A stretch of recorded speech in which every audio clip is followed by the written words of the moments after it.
L'entrée de l'homme de Dieu.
Un ami qui n'a pas de fin, un ami qui commence, qui achève, un ami qui dépasse tous les amis de tous les jours. Alléluia. Aide-moi à dire à ton voisin, c'est ton soir. Dis-lui très bien, c'est ton soir. Vous savez, aujourd'hui, nous aurons à prendre du temps. Cherche ton papier, ton cahier, ton stylo. Et nous voulons recevoir l'homme de Dieu. Parce que tout à l'heure, il sera une bénédiction pour toi. Il va décortiquer beaucoup de choses. Alors nous avons un temps. Si toi, tu as un problème de cerveau, tu peux enregistrer. Parce que tout le monde ne peut pas écrire. Il y a les gens qui ont des problèmes dans leur tête. Surtout les enfants d'aujourd'hui qui font du mal. Et les arriérés de 6 mois, de 9 mois, même de 14 mois, même de 52 mois. Alors tout ça, ça dérange aussi d'écrire. Alors tu peux quand même chercher un papier pour écrire à côté juste ce que tu peux mémoriser. Ce que tu ne peux pas mémoriser, tu enregistres. Parce que tout le monde n'a pas de même mémoire, vrai ou faux. Alors il y a les gens qui ont des mémoires problématiques, mémoires fracturées, mémoires reçues les balles perdues des hommes. Alors tout ça c'est toujours les mémoires. Alors nous voulons tout à l'heure recevoir un homme de Dieu très fort, très puissant. Un homme de Dieu, depuis qu'il est arrivé, vous l'aimez beaucoup. C'est ça, non? Il parle bien, il vous ajoute un plus. Et même quand il vient, il sent que vous l'aimez beaucoup. Pour voir aujourd'hui, souvent ce mardi, on ne fait pas de culte chez nous, mais c'est un culte de leader et toi tu es leader. Tout le monde qui est venu ici est déjà leader. Alors nous voulons recevoir les révérends Chris Ombale sous vos applaudissements. Pendant qu'il avance, on acclame pour lui.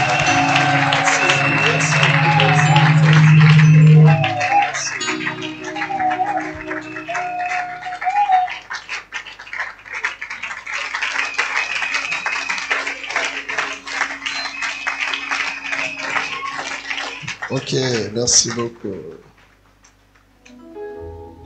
Vous êtes tellement merveilleux et je suis tellement content de me retrouver parmi vous. Vous êtes un peuple merveilleux, avec un Père merveilleux. Oh, acclamez le Seigneur, acclamez Jésus.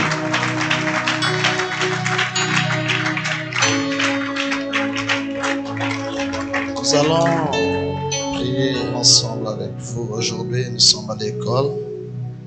Adonai, le Dieu d'alliance, le Dieu de mon père Jean-Baptiste Soumbela, le Dieu de nos patriarches, le Dieu du prophète major Gaston Flamme, tu es aussi le Dieu de Chris Ombale. Aujourd'hui, nous voulons partager la petite connaissance que tu as mis dans notre cœur et pour que nous nous développons encore davantage. On ne peut pas devenir sans être. On ne peut pas parler du succès sans parler de successeur. Et on ne peut pas parler de la succession sans parler de l'équipement nécessaire. C'est pour cela, ce soir, à la rencontre des ouvriers et des serviteurs qui sont ici, nous voulons te bénir pour cette soirée de leaders et de ceux qui aspirent à la vocation céleste. Nous voulons te bénir. J'aimerais encore, Seigneur, te présenter cette offrande du soir, ce culte merveilleux, que tu bénisses ces instants du début jusqu'à la fin. J'ai ainsi prié et que toute l'assemblée dise Amen. Acclamons le Seigneur.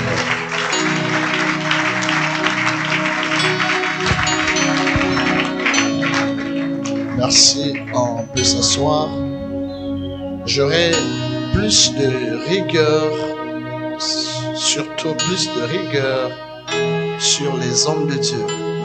Vous qui avez déjà le ministère, il va falloir que chacun de nous s'approprie un document, une feuille et un stylo.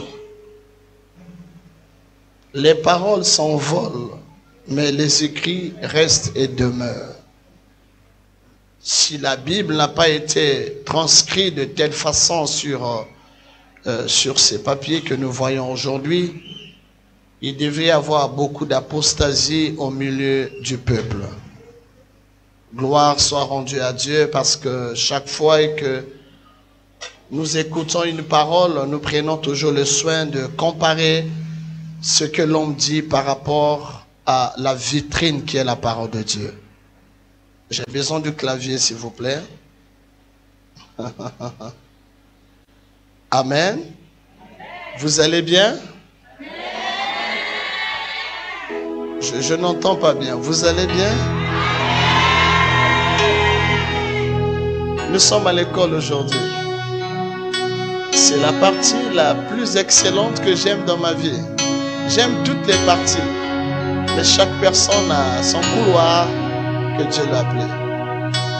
Et vous savez, lorsque, en tant que serviteur de Dieu, vous ne sachez pas le couloir par lequel Dieu vous appelait, vous allez commencer à tâtonner dans le ministère. Mais lorsque chacun sait le couloir que Dieu l'appelait, il peut faire des exploits à une courte durée. Je bénis Dieu parce que j'ai encore été renouvelé, la confiance m'a été renouvelée par l'homme de Dieu, parce qu'il est libre de suspendre l'orateur quand ce qu'il dit n'est pas en concordance avec la doctrine qu'il a eu enseigné à l'église, il a le plein droit de dire, homme de Dieu, je t'arrête. Il n'y a pas un tribunal pour ça. Mais ce qui est important, chaque fois lorsque nous venons dans de tels moments, et surtout pour une église telle que vous êtes bâtie il y a de cela des années, celui qui se tient ici doit savoir ce qu'il doit dire.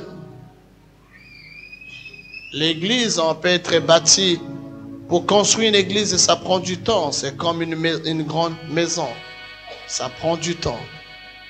Mais la détruire, ça ne prend pas du temps. L'église peut être bâtie pendant tant d'années. Mais pendant le laps du temps, elle peut être détruite. L'élément qui construit l'église, c'est aussi l'élément qui peut la détruire. Je commence par là. L'église est construite, bâtie par la parole. La bonne parole, celle qui vient droit du ciel. Mais l'église aussi peut être détruite par la mauvaise parole qui est enseignée.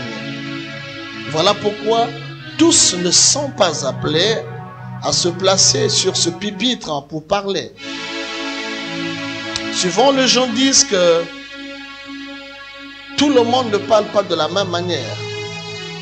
Il faut parler de la part de Dieu.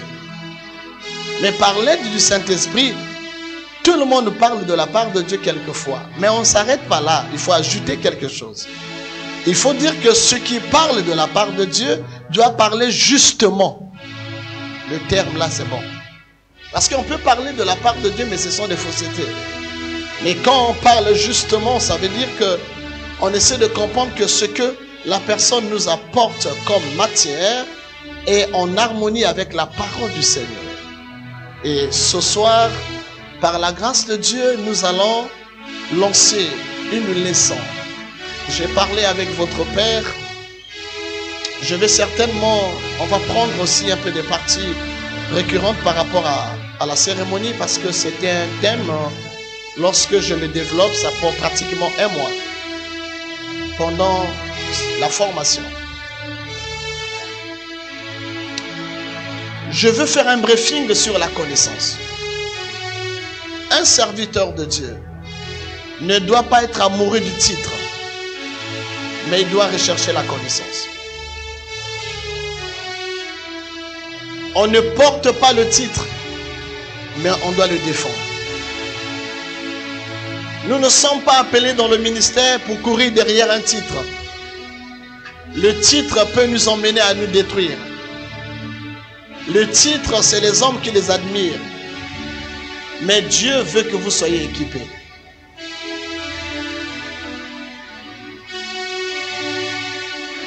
Le titre n'est pas l'élément convaincant devant Dieu. Non. Dieu ne va pas nous apprécier parce que nous avons un titre. Mais Dieu nous appréciera parce que nous avons son ADN. Nous avons ses ressemblances. Tu ne peux pas te ressembler à Dieu si tu n'as pas la parole de Dieu au-dedans de toi. Voilà pourquoi Jésus a dit à ses disciples, si vous m'aimez, vous garderez mes paroles. Il faut que la parole de Dieu soit dans ton cœur. Et quand la parole de Dieu est dans ton cœur, au fil du temps, la parole va commencer à te transformer petit à petit. D'ailleurs, vous pouvez noter quelque chose. Je suis dans l'introduction. Dieu n'appelle jamais des hommes et des femmes qualifiés, s'il vous plaît. Retenez ça. Dieu n'a jamais appelé les hommes tout faits. Mais il appelle les personnes non qualifiées quelquefois, afin qu'il les qualifie au fur et à mesure. Donc certainement vous remarquerez, beaucoup de gens ont commencé les débuts avec le Seigneur. Ils tâtonnaient quelquefois. Oui, c'est en forgeant qu'on devient forgeron.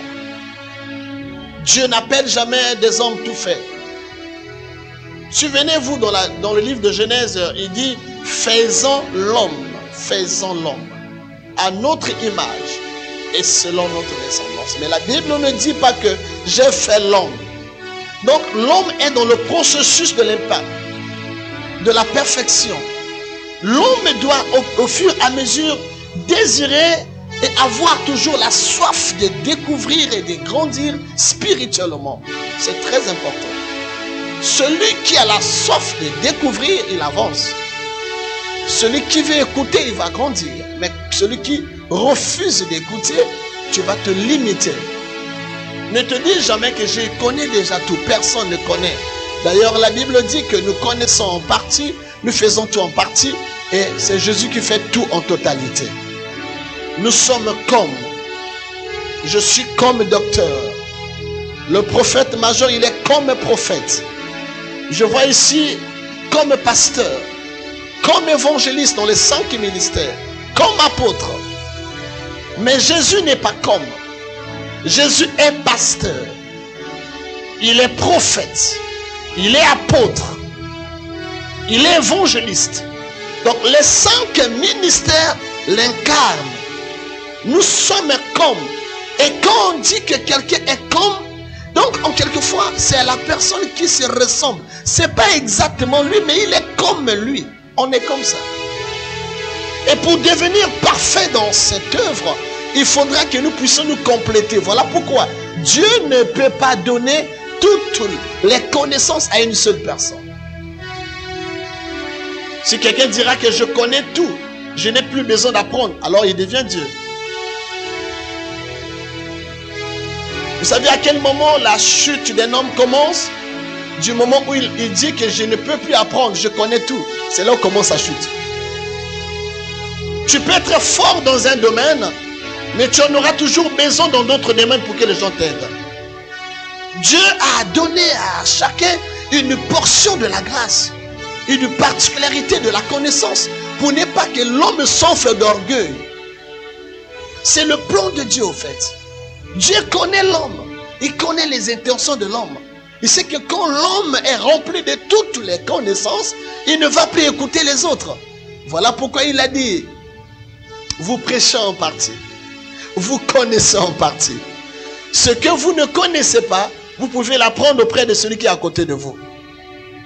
Écouter les autres et apprendre, ce n'est pas une faiblesse, mais c'est une grandeur, c'est une qualité. Mais on ne doit pas écouter n'importe qui et entendre n'importe quoi. Vous êtes avec moi? J'aime ce silence. Aujourd'hui, on ne va pas trop crier. Aujourd'hui, on va écrire. Merci, pasteur. Merci, prophète. Vous savez, je vais dire quelque chose. Je vais parler aujourd'hui sur la force d'un leader dans son ministère. Qu'est-ce qui constitue la force d'un leader dans son ministère? J'aimerais d'abord commencer par ce point que je vais énumérer ici présent.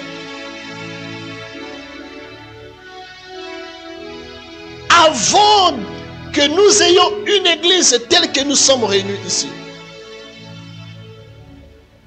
l'église ne naît jamais par communauté.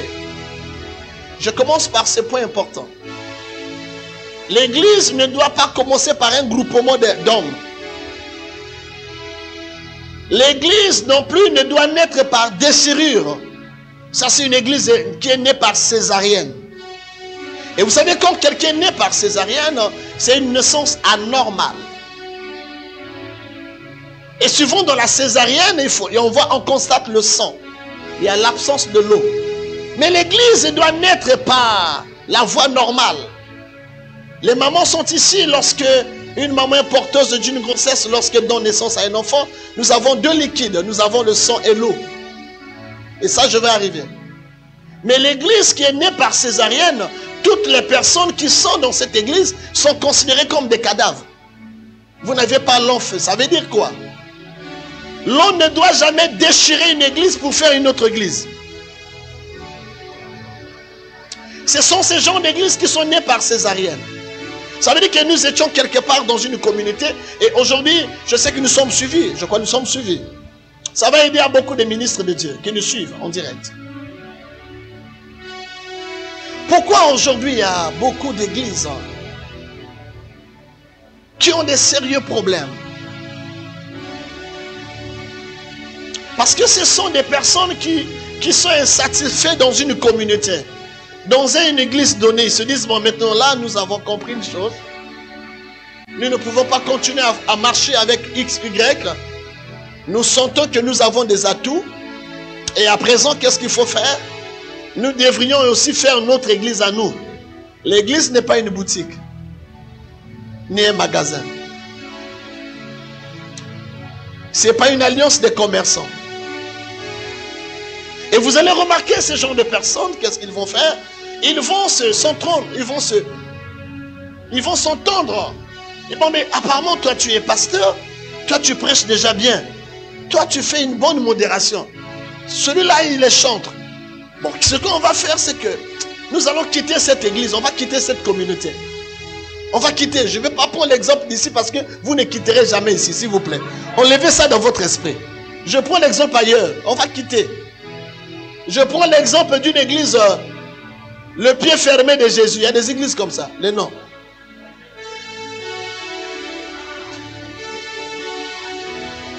Les pieds fermés de Jésus.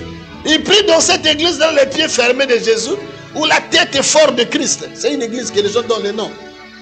Alors ils se disent, bon, maintenant, on est fatigué de recevoir les instructions du leader. On est fatigué qui nous dirige. Non, nous aussi. Toi, tu as le don, non? Tu vois, non? Oui, tu vois. Toi, tu modères, non? Tu prêches bien. Ok, on va se retrouver. Écoutez, même quand Moïse était en Égypte, même quand le peuple d'Israël souffrait en Égypte, Dieu n'a pas envoyé un comité pour aller libérer les enfants d'Israël. Mais Dieu s'est choisi Moïse. Partout là où on a du mal à repérer un leader, cette structure ne peut pas évoluer. Il faut que le leader soit identifié pour que les choses aillent bien. Dieu établit les choses en ordre. Mais des églises comme ça, il ne faut même pas les prier. Même avant de prier dans une telle et telle église, il faut lui demander qui est ton père spirituel. Qui est ton père spirituel? Comment tu as reçu le Seigneur? Et nous voyons aujourd'hui les gens dormir, se réveiller avec un songe, un rêve. Oh, j'ai fait un songe, j'étais en train de vendre du pétrole, c'est que je suis évangéliste. Comment toi seul tu fais le songe et tu donnes l'interprétation? Oh non, Dieu m'a parlé. Bien aimé, vous savez quoi? Écoutez, j'aimerais dire ici, je n'indexe personne. Ici, nous sommes à l'école. Dieu ne parle pas n'importe comment. D'ailleurs, je vous dis une chose, une vérité. Je parle, s'il y a des leaders qui sont là, les enfants, en tout cas les enfants qui sont là, ceux qui me suivent, parce qu'il y a des gens qui nous suivent en direct, des hommes de Dieu avec leurs fils aussi. Suivez, quand Dieu parle à un fils, Dieu utilise le code. Mais lorsqu'il parle à un père, il décode le code. C'est là où vous allez remarquer, même quand Dieu a appelé, il appelle Samuel. Mais il appelle Samuel en utilisant la voix d'Élie. Donc Samuel ne savait absolument rien ce qui devait se passer. Mais quand toi tu dis que Dieu t'a parlé, qui a validé ce message-là? As-tu demandé à ton père qui a une percée d'autorité sur toi? C'est lui qui a l'onction, l'huile. C'est lui qui doit comprendre ces données. Parce qu'il est passé là avant toi. Il a cette capacité de t'expliquer comment Dieu peut parler. Ne confonds pas le songe avec la voix audible ou une voix de Dieu intérieur. C'est ça qui emmène le désordre d'aujourd'hui. Je ne collabore jamais avec les faux leaders. Mais je collabore avec les leaders authentiques. L'exemple de votre père, je ne le flatte pas. Moi, je provoque les causeries avec les amis pour que je sente que tu t'es autoproclamé ou bien tu as reçu la vision. Et quand je provoque cette causerie, il y a certaines données, tu es bloqué, je comprends par là, celui-là, il faut arrêter la connexion. Parce qu'il s'est autoproclamé. L'église doit naître. Dieu doit apparaître. Et Dieu doit te parler. Dieu doit te montrer, Dieu doit te présenter, Dieu doit te préparer. C'est comme je dis hier que l'église ne peut pas commencer s'il n'y a pas d'abord un instrument de Dieu. On ne peut pas parler du ministère sans parler du ministre de Dieu. L'église n'engendre pas le pasteur, mais c'est le pasteur qui doit engendrer l'église. L'homme de Dieu, quand Dieu l'appelle, à l'intérieur de lui, il a tout. Il a un peuple avec lui. tel que votre père est là, si aujourd'hui il va aux États-Unis, il va commencer à parler, 1, 2, 3, 4, 5 personnes, les gens viendront. Pourquoi? Parce que quand Dieu t'appelle, il te donne une voix. Jésus a dit, mes brebis entendront ma voix, ils me suivront. Bon, c'est une façon de vous dire que soyez prêts. Je parle sur la force d'un leader dans le ministère. Il y a beaucoup de choses à dire, mais je vais aller vraiment dans l'essentiel. Tout ceci doit vous permettre que votre pensée soit captive, s'il vous plaît. Je peux définir la pensée, écrivez. La pensée est une force, une manifestation d'énergie et un pouvoir d'attraction semblable à un aimant. La pensée est une force, une manifestation d'énergie ayant un pouvoir d'attraction semblable à un aimant. Donc au fil des temps que je vais commencer à parler, j'aimerais que ta pensée puisse attirer ces choses-là vers toi. Tu dois captiver ces choses, tu dois les avoir. Et ça va te donner une force. Je commence maintenant le leader. Dans chaque structure, il y a un seul leader. Dans chaque nation, il y a un seul leader. C'est ce que Dieu a établi pour la bonne gouvernance. Dans toutes les structures, là où il y a 2 leaders, il y aura une compétition. Vous remarquerez jamais, un corps n'a pas 2 têtes. Le leader symbolise la tête du corps. Lorsque vous voyez un corps, là où il y a 2 têtes, ce corps-là, ce n'est pas un homme normal, une femme normale, c'est un monstre qui se promène. C'est un monstre qui se promène, capable de détruire les gens. Mais là où on parle d'un leader, on voit une seule personne. Et autour de lui, on voit d'autres personnes. Une église a d'abord son leader à lui. C'est lui le porteur de la vision. Le leader, c'est la personne qui a rencontré Dieu. Le leader, c'est la personne qui était en contact avec le Seigneur. Il a reçu l'appel, la vocation. C'est lui, il est seul. Tu peux commencer le ministère avec ton père. Tu peux commencer l'église avec le leader. Tu n'es pas le leader. Tu as des limites. Ne confonds jamais. Là où commence ta liberté, elle doit s'arrêter là où la liberté de ton père commence.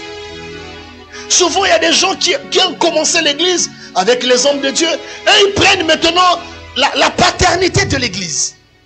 Ils se disent aujourd'hui, nous avons commencé cette église. Mais tu as été au début, tu n'es pas le visionnaire. Si au début ces choses ne sont pas comprises, vous n'irez jamais nulle part.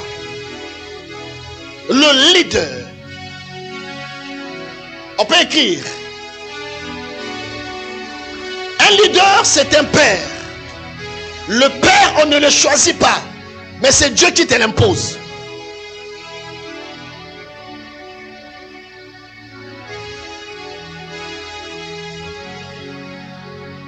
Un leader n'influence pas des gens, mais il convainc des gens. Un leader n'intimide pas des gens, mais il convainc des gens par la pertinence de son travail. Je vais commencer à vous donner ce verset. 1 Chroniques chapitre 11, le verset 12. La Bible dit ici, on nous parle du leader. Là, je prends le leadership de David. 1 Chroniques chapitre 12, le verset 1 à 2. La Bible dit que tout Israël s'assembla auprès de David à Hébron en disant, voici nous sommes tes os et ta chair. Tout Israël s'assembla à côté de David. Parce qu'ils ont vu les prouesses de David. Ils ont même dit à David, autrefois déjà, même lorsque Saoul était roi, c'est toi qui conduisais et qui ramenais Israël. L'Éternel ton Dieu t'a dit, tu paîtras mon peuple Israël et tu seras le chef de mon peuple. L'Éternel ton Dieu t'a dit, c'est toi qui vas diriger ce peuple d'Israël. Moi, David ne s'est pas proclamé en tant que roi, mais c'est Dieu qui l'a placé. C'est quand Dieu l'a oint. Mon problème ici c'est quoi? Avant d'aborder ce thème de la force d'un leader, il est important d'établir d'abord la différence entre les 2 concepts. Quels sont ces concepts? 2, on est parti. Afin d'éclairer la lanterne de l'opinion, à savoir le leader et le leadership. On n'apprend pas d'abord le leadership. C'est le leader qui engendre le leadership. Le leadership ne précède pas le leader. Mais le leadership est le fruit du leader. Maintenant ici, je vais définir qu'est-ce qu'un leader en définition. Nous sommes à l'école. Je vais dire ceci. Le leader, un leader étant une personne physique, c'est pas une personne spirituelle. Non, non, non. Il est physique, tu peux le toucher. Tu vis avec lui. Une personne physique est un chef, un guide ou un dirigeant qui a la tête d'une structure. Voilà le leader. Ayant une vision. Le leader qui n'a pas de vision, il n'est pas leader. Donc c'est un chef, un guide, un dirigeant qui a la tête d'une structure, qui a la tête du ministère international de la défense intégrale de la famille. Il est le chef. Ce n'est pas les hommes qui l'ont voté, mais c'est Dieu qui l'a établi. On ne vote pas un pasteur. Le pasteur, on ne peut pas le voter. C'est l'élection de Dieu. Et Dieu nous établit. Je vais expliquer ça aujourd'hui. Dieu nous établit avec le profil des ambassadeurs et des ministres de Dieu. Nous ne sommes pas des sénateurs ou des députés. La différence entre un sénateur et un député, c'est quoi? Un sénateur, il faut aller aux urnes. Un député, il faut aller aux urnes. Mais un ambassadeur, c'est le chef d'État qui le nomme. Et un ministre, c'est le chef qui le choisit. Donc, nous sommes choisis par Dieu et le gouvernement céleste.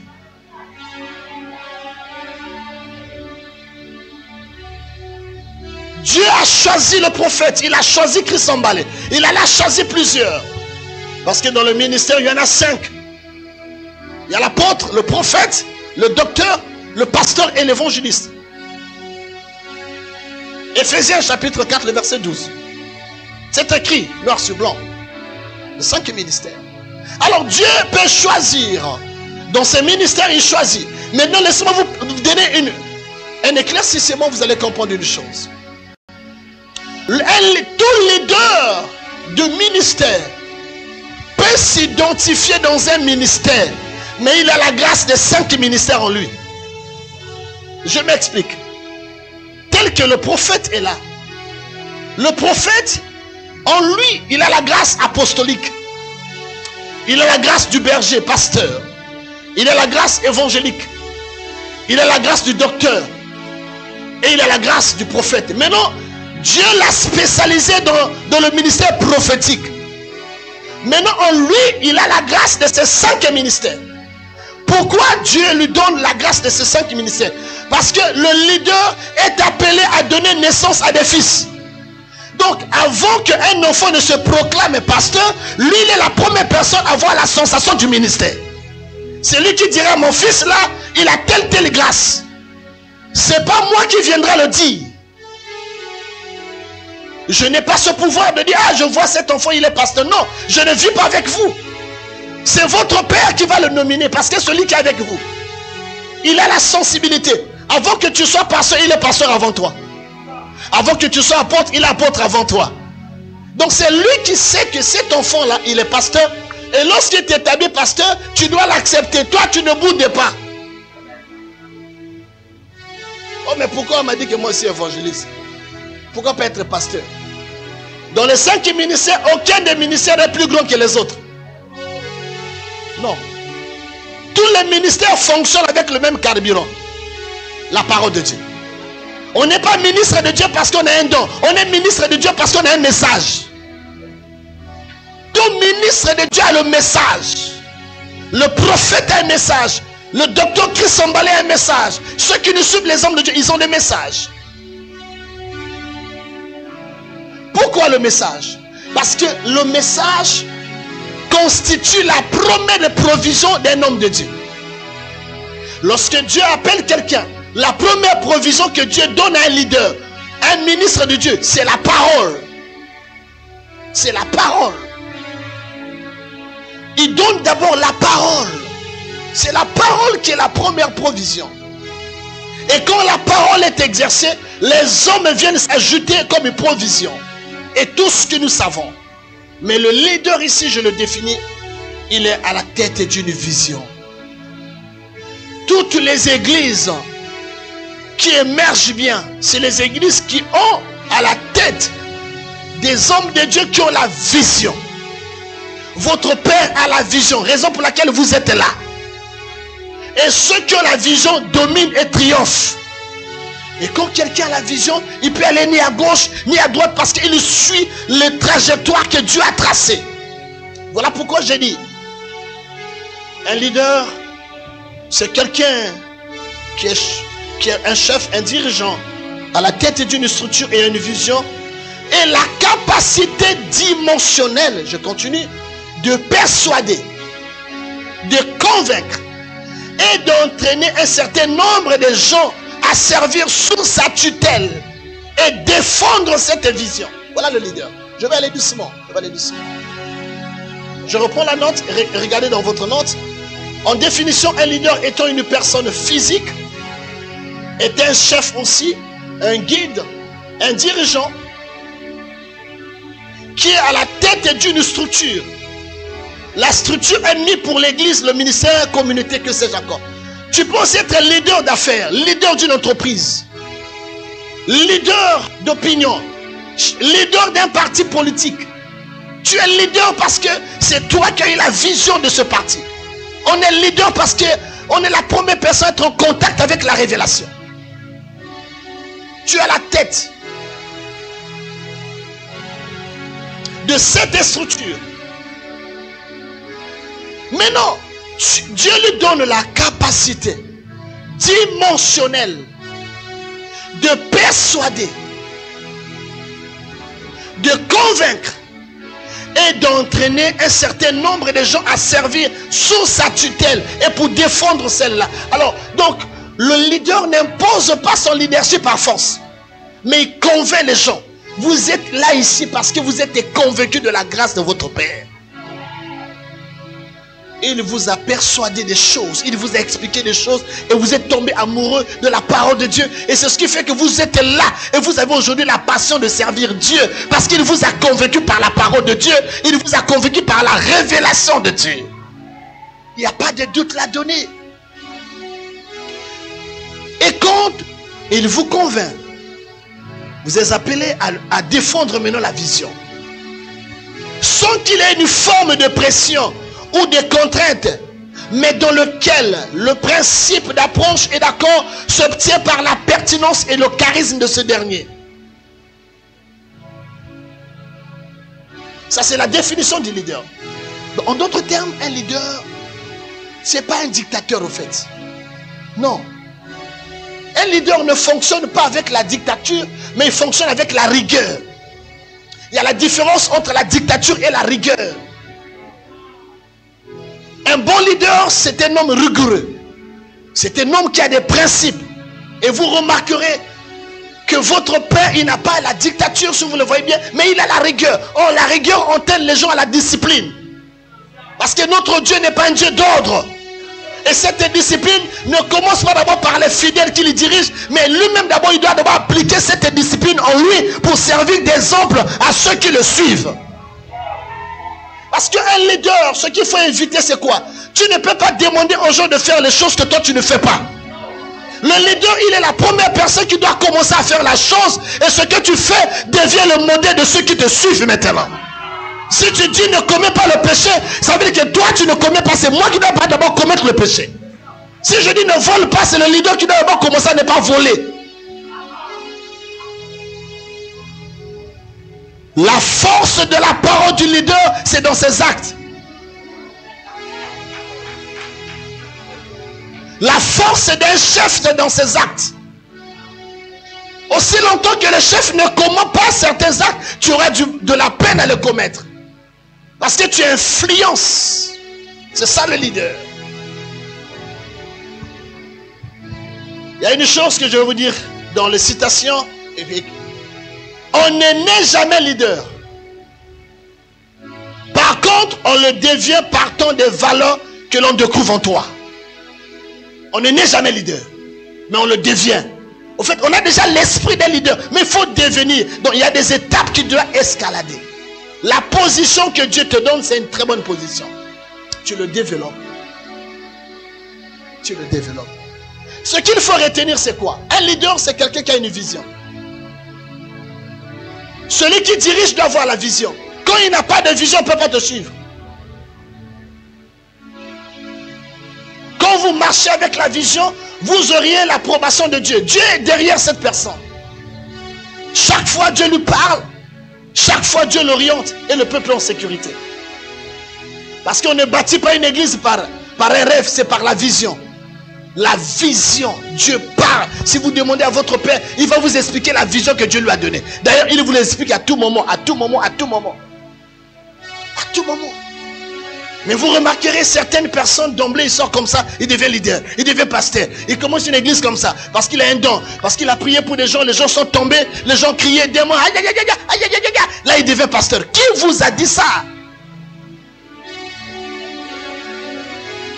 On ne bâtit pas une église parce qu'on a une partie de don. Le don doit s'exercer là où il y a la vision et le ministère du Père. Comme ça, le don doit être contrôlé. Parce que si quelqu'un a un don, il n'est pas contrôlé. C'est comme quelqu'un qui a une arme et qui ne sait pas l'utiliser. Il va tuer beaucoup de gens.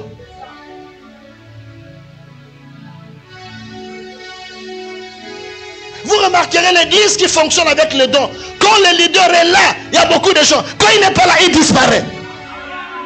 Parce qu'ils viennent pour le don, mais ils ne viennent pas pour la vision de la parole de Dieu. On n'exclut pas le don. Le don est là pour fonctionner le ministère. Le charisme, on va arriver. Je parle d'abord de la définition des leaders.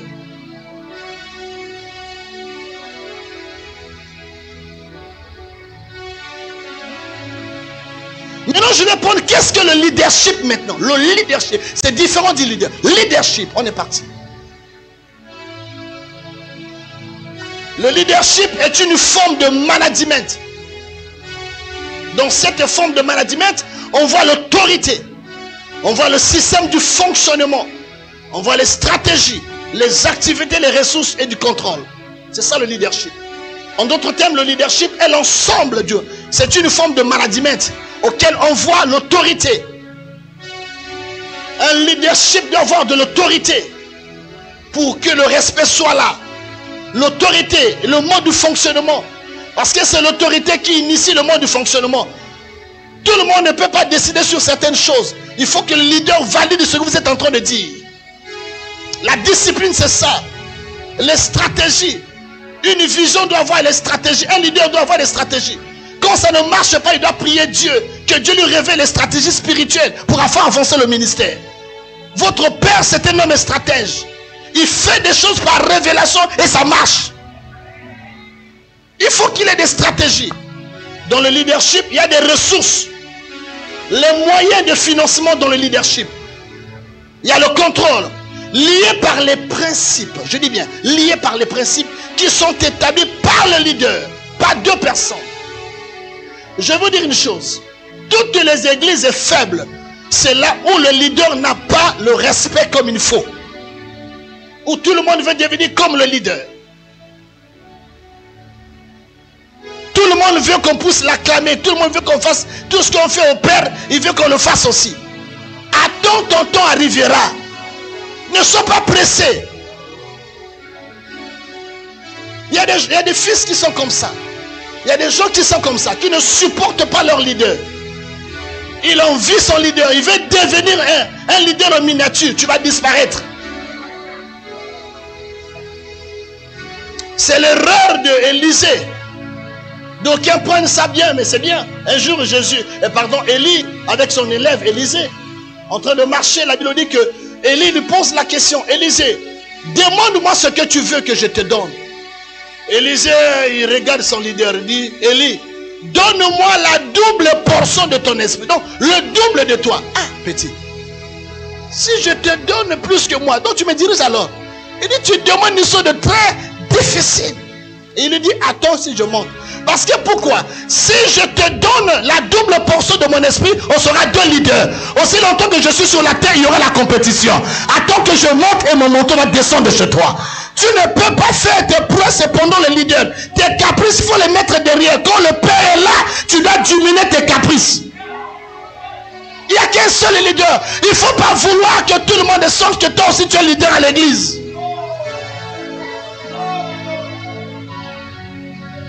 C'est pas comme ça que ça fonctionne. C'est là où vous allez remarquer même les chefs d'État. Lorsqu'un ministre va inaugurer un bâtiment, une concession, dans son discours, il peut tout dire. Il va dire sous l'autorité de son excellence, monsieur le président. Il fait mention du chef de l'État. Pourquoi? Pour confirmer son leadership. Le leader ne peut ne pas être là, mais son leadership doit demeurer présent. L'absence de leader ne détruit pas son leadership. Là, tu vas attirer la malédiction. Et surtout, il y a un piège lorsque Dieu vous fait grâce. Oh my God. Dieu vous fait grâce d'accéder à la 3e porte du Père.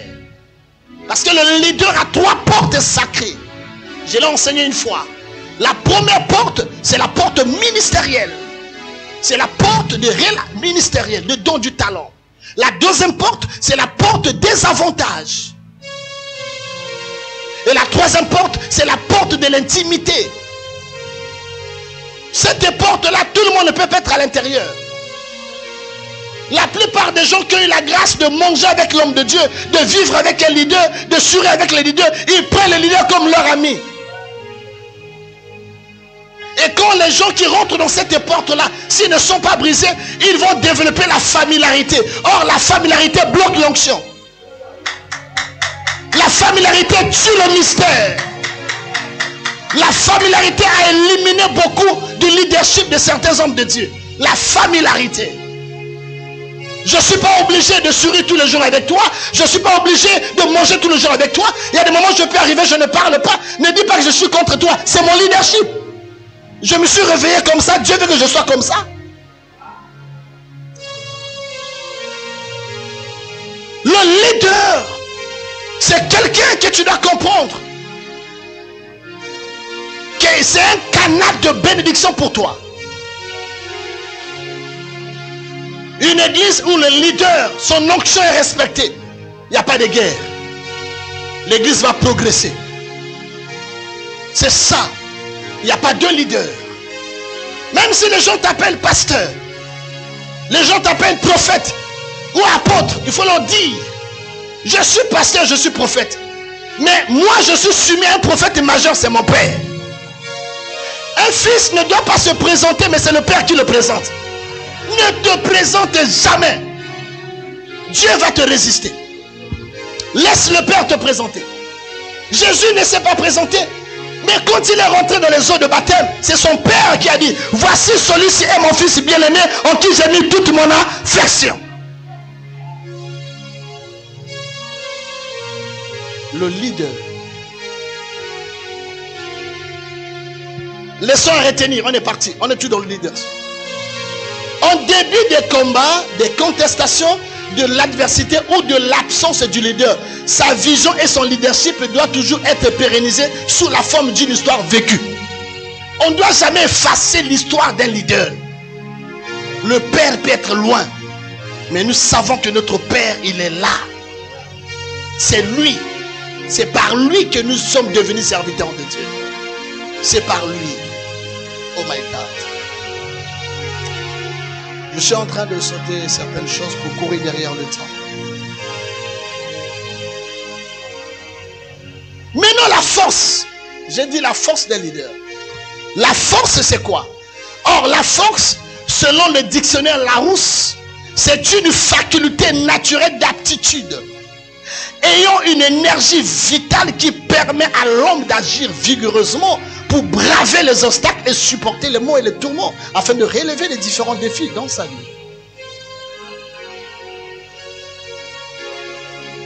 La force, selon le dictionnaire Larousse, C'est une faculté naturelle d'abord.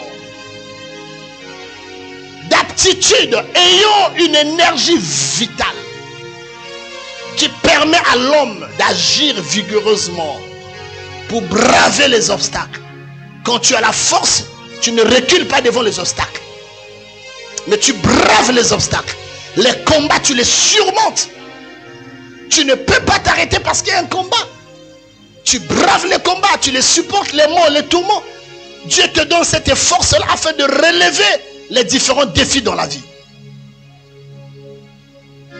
Maintenant, selon l'inspiration de Dieu, je définis la force comme étant l'ensemble, écrivez, l'ensemble des aspects positifs et des caractéristiques qui rendent un ministère efficace, visible, brillant et imposant au sein d'une société. Ainsi, nous pouvons dégager 12 éléments qui constituent la force des leaders. 12. Mais nous serions terminés. Retenez une chose. Un père, on n'enseigne jamais un fils pour qu'il devienne demain notre ennemi. Non. Et puis tu peux écrire, un enfant qu'on enseigne bien aujourd'hui deviendra un homme qu'on va gagner demain. Tu ne peux pas avoir le profit d'un successeur. Tu es un enfant, mais il faut devenir fils. Donc ici je vais parler des fils maintenant. Le fils. Il y a 12 éléments qui constituent la force d'un leader. Ce qui fait la force d'un leader, le premier élément c'est quoi? C'est la parole que Dieu lui a donnée, le message. Qui leader doit briller par son message? Vous devez connaître le langage de votre père. Un leader qui me suit, tu dois avoir un message. Un leader ne copie pas des messages, il sait dans quelle dimension Dieu l'appelait. Il règne dans ce message. J'en passe.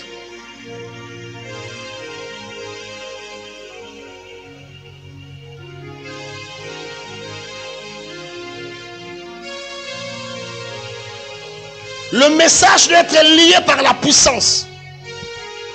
Donc, le premier élément qui fait la force d'une église, c'est la parole, le message que Dieu a donné à son serviteur et la puissance. Le message de Dieu n'est pas stérile. Si vous rentrez dans une église de Dieu, il y a la parole, il y a la puissance.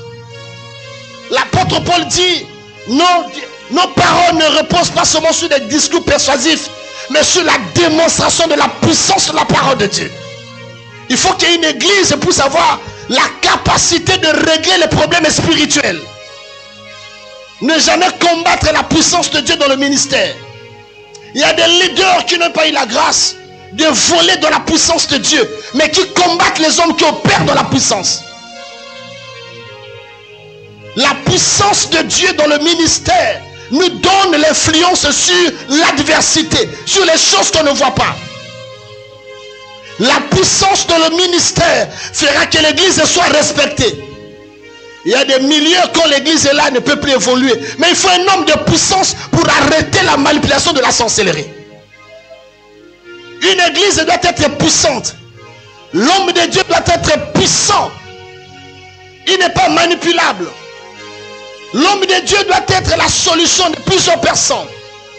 Les gens sont dépassés des problèmes et quand il arrive avec son Dieu, avec la puissance de Dieu, il y a la manifestation. La puissance de Dieu, c'est l'élément le plus important qui convainc beaucoup de gens à croire à l'évangile. Il y a les gens qui ne vont jamais se convertir par rapport à l'enseignement, mais il y a les gens qui vont se convertir par rapport à la puissance.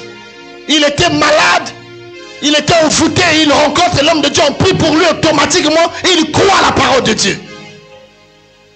On ne néglige pas la puissance. Lorsque les gens commencent à critiquer même le miracle, oui, je sais que le diable aussi, on opère de sa façon.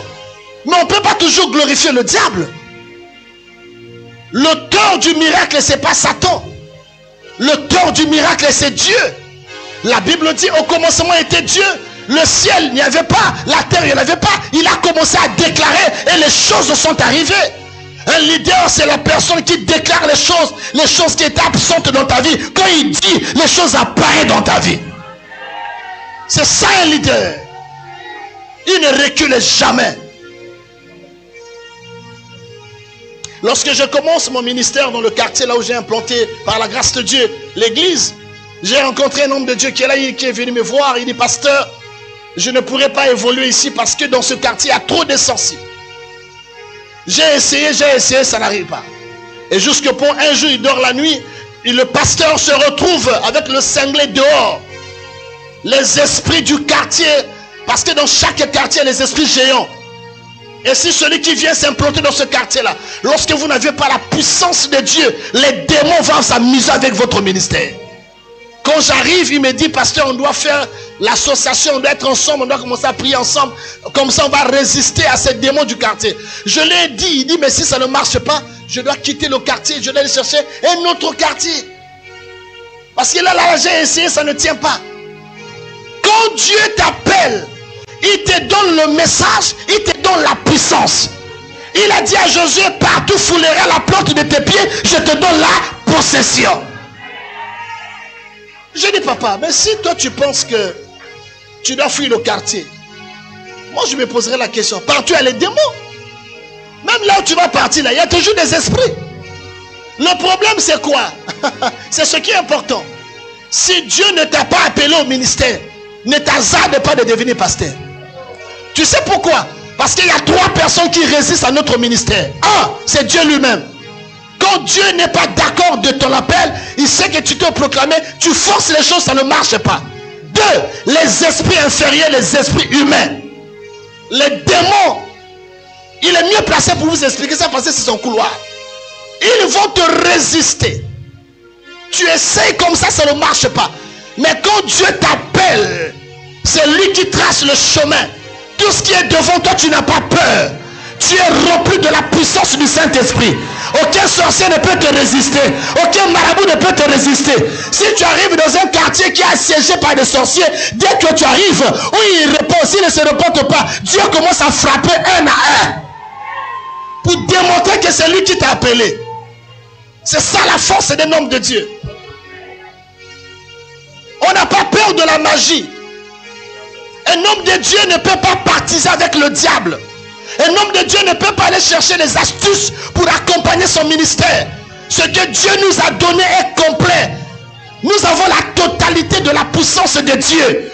Nous avons tout que Dieu nous a donné pour affronter le monde adverse.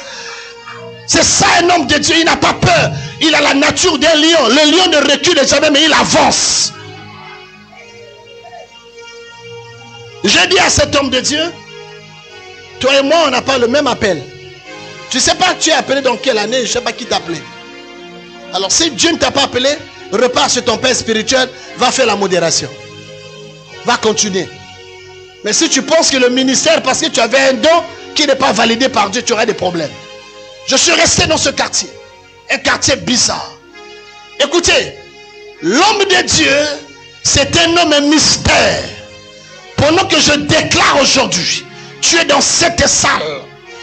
Toutes les puissances extérieures n'auront pas de l'emprise sur toi. Le pouvoir de Dieu va se manifester sur toi. Dieu va te baptiser de sa puissance. Là où tu traverses, les sorciers vont fuir. Là où tu arrives, les sorciers vont se déloger. Ceux qui ne se repentent pas vont mourir eux-mêmes.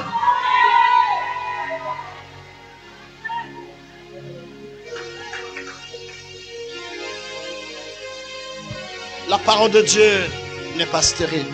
1 Corinthiens chapitre 2, le verset 4, Paul dit, et ma parole et ma prédication ne reposaient pas sur les discours persuasifs de la sagesse, mais sur la démonstration de l'esprit de la puissance. La puissance. Voilà l'élément qui accompagne l'homme de Dieu. L'homme de Dieu, c'est quelqu'un que Dieu a doté des capacités. Il a un plus par rapport aux autres. C'est lui le leader. Un leader, c'est quelqu'un qui a un plus pour donner aux autres. Mais quand tu n'as pas un plus, tu vas donner quoi? Voilà pourquoi vous allez remarquer. Tu peux prier pour quelque chose. Et quand tu sens que tu as buté, viens voir ton père. Parce que lui, il a une complicité avec Dieu. Il y a des choses que Dieu lui a parlé. Son niveau spirituel n'est pas le tien. Non, ne confondez pas ces choses-là. Suivez. Une marmite et un bol, il y a une différence. Le couvert d'un bol ne peut pas couvrir la surface de la marmite. Mais le couvercle de la marmite peut couvrir la surface du bol. Ça veut dire quoi? Lorsque tu prends le couvercle d'un bol et tu veux couvrir une grosse marmite, ta main va se brûler par la chaleur du feu. Il y a des esprits que toi tu ne peux pas combattre. Il y a des combats que toi tu ne peux pas rentrer. Tu as besoin de l'onction de ton père. Le père représente le disjoncteur d'une maison. Lorsque le courant arrive, au lieu de créer les dégâts, c'est le père qui supporte le poids. Dans ta vie, tu dois avoir un disjoncteur. Si les gens te combattent dans ta famille, que tu es la maison, le père c'est le disjoncteur. Tous les dégâts, le poids c'est lui qui supporte. Les gens meurent parce qu'ils n'ont pas de disjoncteur. Les maisons brûlent parce qu'ils n'ont pas de disjoncteur. Ton père est un disjoncteur d'une maison. Quand le courant arrive avec une haute tension, c'est lui qui se brûle. C'est le père qui reçoit la charge. Et toi, tu es protégé. Tel que tu es là, si les gens te combattent, tu es déjà dans l'alliance de ton père. Aussi longtemps que tu es dans l'alliance de ton père, avant de t'avoir, on a tué Gaston. Tant que Gaston n'est pas mort, toi tu ne peux pas être mort. Parce que tu es dans l'alliance de ton père. Voilà pourquoi quand tu es dans la vision de ton père, ne dispute pas la place de ton père. Reste là où tu es, l'onction de ton père va te protéger. Donne-moi le parasoleil.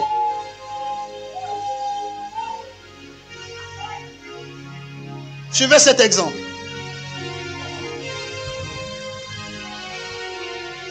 Je définis ce parapluie comme la vision.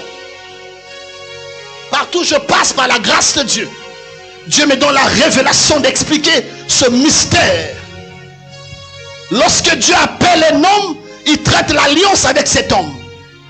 L'alliance c'est pour toi. Parce que dans chaque alliance il y a des bénéficiaires. Tu es le bénéficiaire de l'alliance de ton père. Et quand tu es dans l'alliance, tu es couvert. Le fait que tu as accepté l'appel sur ses pieds et tu crois à son appel, tu crois à sa vocation, tu es couvert. Les gens te chercheront, ne te trouveront pas. Parce qu'en lui, il y a les rayons qui te protègent. L'homme de Dieu est un homme mystère. Il ne voit pas comme toi. Lui comprend les choses autrement. C'est un homme mystère. Il peut te regarder, mais tu reçois l'affectation. Il peut ne pas te toucher. Pourquoi? Parce que l'homme de Dieu ne transmet pas la bénédiction seulement par la main, mais c'est par le cœur. Il peut ne pas te poser les mains, mais si tu es dans son cœur, tu es protégé. Ça, c'est la vision. Lorsque la vision est à l'homme, il a lui seul. Le ministre à lui seul. Mais quand il commence à exercer le ministère, parce qu'on va l'ouvrir ici, aidez-moi à ouvrir ça. Merci, merci, merci l'homme. Merci. Ouvrez, ouvrez. Pousse. Ouvre. On pousse. Vous me suivez comme moi ici? Ça c'est la vision. Je représente je symbolise la vision comme ce parapluie. Regarde ce que Dieu fait. L'André vient. Pasteur, venez. Pasteur, venez. Ma fille, venez. Venez, vous tous les pasteurs, venez. Venez, pasteur. Maman, viens. Ça va là-bas. Venez. Au milieu, c'est le prophète Gaston. J'ai la vision. La vision représentée par ce parasoleil. Le parasoleil est conçu pour protéger les gens contre les rayons solaires et contre la pluie. Approchez-vous. Ouvre-moi le chemin ici. Aussi longtemps que vous êtes autour de moi, lorsque je marche, vous marchez avec moi, vous êtes couverts. Toutes les influences qui arrivent, la vision vous protège. La question de savoir Le parapluie a combien de manches? Pourquoi une seule manche? Parce que la vision est tenue par une seule personne. Amen. Pas deux personnes. Et puis la vision est tenue pas par un seul doigt, mais la vision est tenue par la main. Or la main a 5 doigts. Or les 5 doigts représentent les 5 ministères. Si tu es à côté de ton père, tu peux devenir pasteur, tu peux devenir apôtre, parce que lui-même d'abord il a la grâce de ces 5 ministères. Il est là. Quand il marche, vous marchez. Là, il n'y a pas de combat, il n'y a pas d'adversité. Les choses évoluent bien. Maintenant, quand tout le monde veut devenir comme pasteur, comme prophète, dis moi aussi je suis le prophète Gaston. Ça veut dire, il faut prendre la direction de la commande de la vision. Alors, il faut maintenant attraper la manche. Attrape. Toi aussi attrape. Toi aussi attrape. Or, lorsque vous attrapez, c'est que vous avez aussi l'orientation de Dieu. Et quand quelqu'un attrape le parasol, donc chacun a sa direction. Maintenant, chacun va aller de son côté. Va de ton côté parce que tu deviens leader. L'église est bloquée. Voilà. Le pasteur est étouffé. Rien ne marche. 10 ans. 2 ans. Ça ne marche pas. L'église est bloquée. Là, tous nous avons tenu là. Tous on décide. Tout le monde donne les ordres. Tout le monde. Moi je fais de... Imaginez-vous qu'il y a un fils serviteur qui va à la montagne et ne dit pas à son père. Tu es allé faire quoi à la montagne? Un serviteur ne peut pas aller à la montagne sans avertir son père spirituel. Il faut venir parce que la tête d'un fils, c'est comme une forêt. Or, la forêt a trop de serpents. Chaque fois, ton père doit t'imposer les mains pour chasser la démon.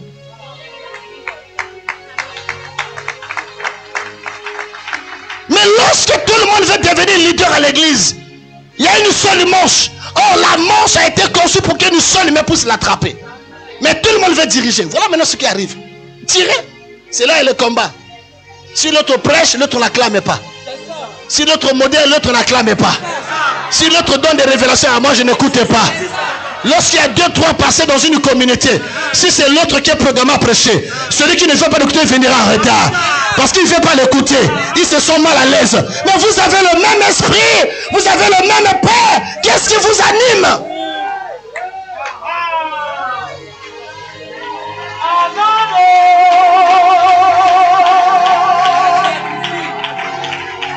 Là, il y a un problème. Ça ne marche pas. Et beaucoup d'églises sont dans cet état, prophète. Le leader a disparu. On ne voit pas le leader. Où les gens se rassemblent pour dire non, on doit aller voir le pasteur aujourd'hui, on doit lui parler. Toi, tu vas parler. Où les gens se retrouvent. Non, non, non. Ce qu'on voit là, l'argent qui est rentré là, c'est parti où? Il faut qu'on demande où est-ce qu'est parti l'argent. Tu n'es pas venu à l'église pour que tu sois financier, inspecteur des finances. Quand tu touches ton salaire, tes affaires, qui contrôle ton argent? Qu'est-ce qui se passe? Et voilà des choses comme ça. L'église affaiblit le leadership du leader. Et là, l'église est bloquée. Mais si le leader, il a ses enfants, tout le monde avec moi, attrapez-moi s'il vous plaît. Attrapez-moi. La bonne collaboration. Moi, c'est le prophète Gaston. Je dis pendant 27 jours, tout le monde est là. Nous marchons tout le monde. L'église avance. Nous avons besoin d'acheter 3-4 parcelles. Je veux que vous donnez l'argent. Tout le monde va donner l'argent. Et les gens diront que le prophète Gaston, il est magicien. Il n'est pas magicien. Parce qu'il a trouvé la loyauté de ses fils.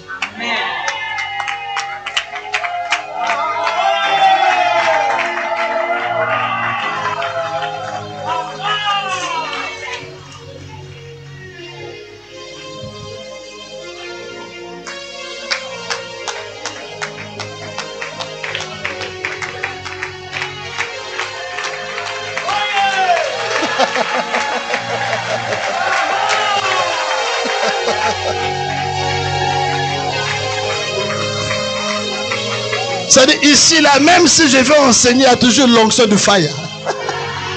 Prophète, tu es fort, merci. Quelqu'un a compris ça? Il n'y a jamais eu 2 capitaines dans un bateau.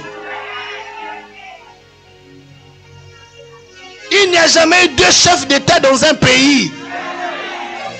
Il peut y avoir plusieurs partis politiques, président d'un parti. Oui, ça c'est autorisé. Président de tel parti, président de tel parti. Mais un seul chef est président d'un État. Les choses vont aller à merveille. Asseyez-vous.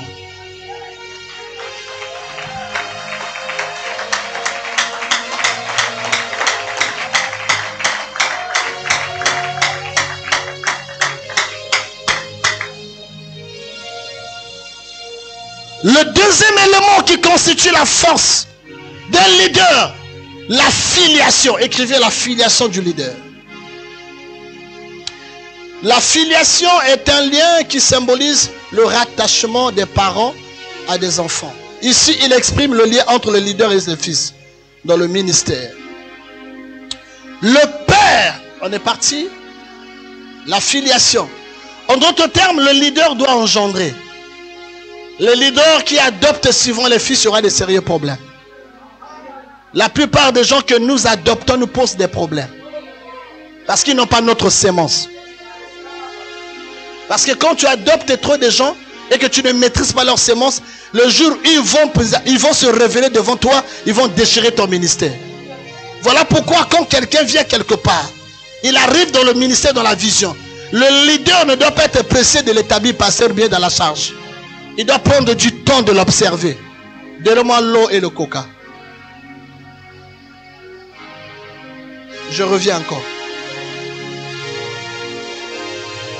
Donne-moi le verre.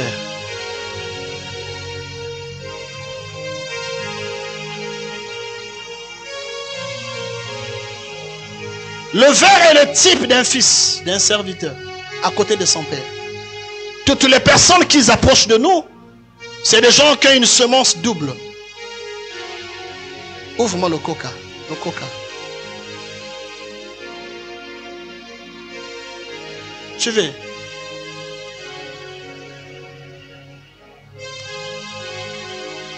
Laisse. Chaque personne née, chaque personne qui vient à l'église, il a toujours cette sémence. Il a quelle couleur? Noir.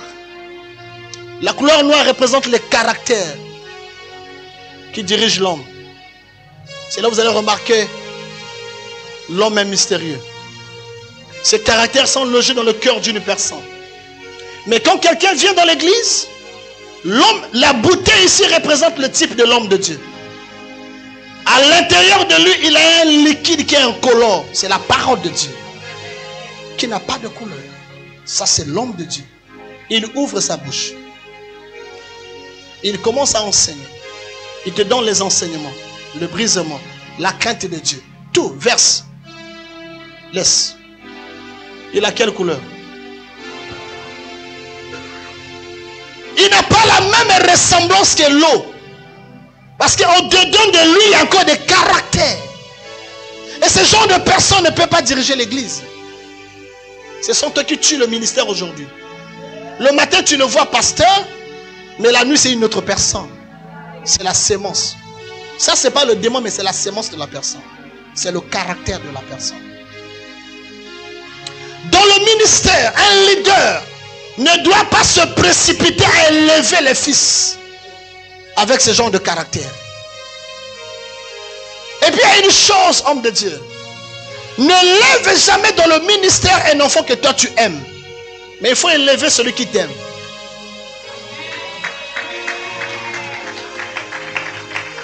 Si cela est le cas, Jésus allait donner les clés de l'église à Jean. Parce que Jean dormait sur sa poitrine. Mais il a donné à Pierre. Pourquoi? Parce que Jésus a eu le temps de briser Pierre. Un jour, Jésus a dit à ses disciples, si celui qui veut être mon disciple, il n'a qu'à boire de mon sang et manger de ma chair. Les disciples ont dit, mais cette parole est trop dure, qui peut l'écouter? La Bible dit 60 disciples se retirèrent. Or le chiffre 6, c'est le chiffre de la chair. Donc en eux, il y avait encore des caractères mondains. Toute personne qui marche avec des caractères mondains ne peut pas supporter le message de Dieu. Ils vont quitter. Quand Jésus regarde les autres, il voit Pierre. Il dit, mais toi Pierre, pourquoi tu ne t'en vas pas? Les autres sont partis. Toi aussi tu peux partir. Voilà ce que Pierre dit. Il dit, Seigneur, à qui irons-nous? À qui irons-nous? C'est toi qui as les paroles de la vie éternelle. Jésus a compris que ce monsieur-là, il est sérieux. Ils avancent encore. Un jour, Jésus parlait de la mort et de la résurrection. Puis Pierre a dit, Seigneur, tu ne peux pas mourir. Mais si tu meurs, tu vas nous laisser avec qui? Jésus dit, Pierre, arrière de moi, Satan. Jésus lui a dit, Satan. Moi, je me pose la question de nos jours. Si un pasteur te dit Satan, quelle sera ta réaction? Avant d'élever un fils dans les fonctions, il faut d'abord le briser. Il faut connaître la nature de cet enfant. Il faut avoir la connaissance de son état d'âme. Ne vois pas le sel. Il y a les autres qui sont rusés devant le Père. Il peut être humble devant lui, mais derrière lui, il n'a pas changé sa nature. On ne lève pas ces gens de personnes aux responsabilités. Parce que le caractère de l'homme, tant qu'il n'est pas brisé, l'homme reste ce qu'il est. Malgré la pluie, la flambée de la bénédiction, l'homme reste ce qu'il est. Or, ce qu'il faut faire, c'est quoi?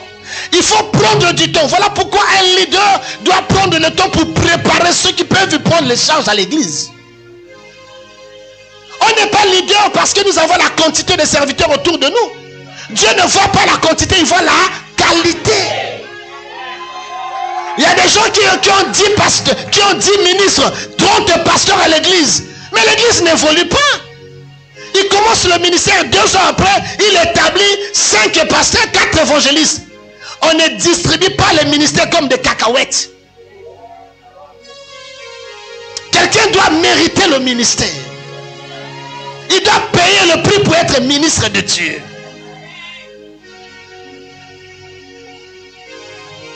Il faudrait faire ces choses-là selon Dieu. Et qu'est-ce qu'il faut faire? Vous allez remarquer quelqu'un qui a quitté une église et qui arrive ici chez le prophète avec l'humilité. Prophète, Dieu m'a parlé. Dieu m'a parlé de toi, je t'ai vu dans la vision. Dieu m'a dit, tu es mon père. Aujourd'hui, c'est les fils qui cherchent les pères. Ça, c'est quelle vision, ça? Mais quand j'étais au début, pourquoi tu ne t'es pas venu? Tu viens là parce que tu as vu déjà le miel. Parce que tu sais que ce monsieur-là va me donner l'argent. Ne reste jamais à côté d'un père parce que tu attends l'argent à côté de lui. Il est ton père. S'il peut te donner, il va te donner. Mais ne marche pas avec l'esprit, avec l'idée d'un salaire. Le fils ne travaille jamais pour un salaire. C'est le serviteur qui travaille pour le salaire. Mais le fils il travaille pour l'héritage. Tout ce que papa fait, c'est pour toi.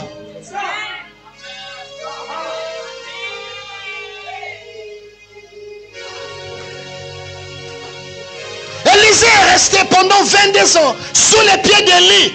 Il y a la chose qui attirait Élisée. C'était pas le vêtement d'Élie, c'était la chose qui était au-dedans d'Élie. Il dit, je veux que la chose qui est en toi, papa, vienne vers moi. Tu peux hériter l'argent de ton père, tu n'iras pas loin avec cet argent. Mais quand tu vas hériter le manteau de ton père, le Jourdain va t'obéir.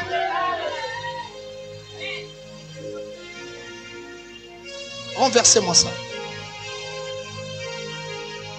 Si tu bois ça, ce sont les mauvais caractères, ne bois pas.